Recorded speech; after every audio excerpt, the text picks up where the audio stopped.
Summer season,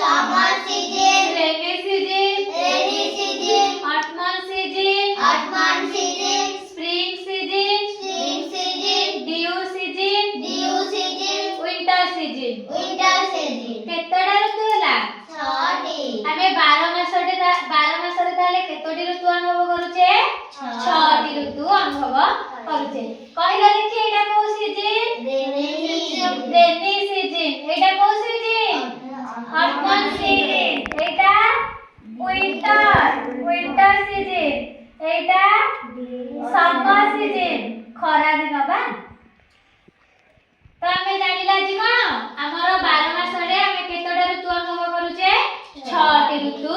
अनुभव करूचे को ऋतु रे भलो फसल होय कहला शीत ऋतु वर्षा ऋतु आउ खरा ऋतु रे गछ खाउची गछ सब लंडा हे जिवा हौ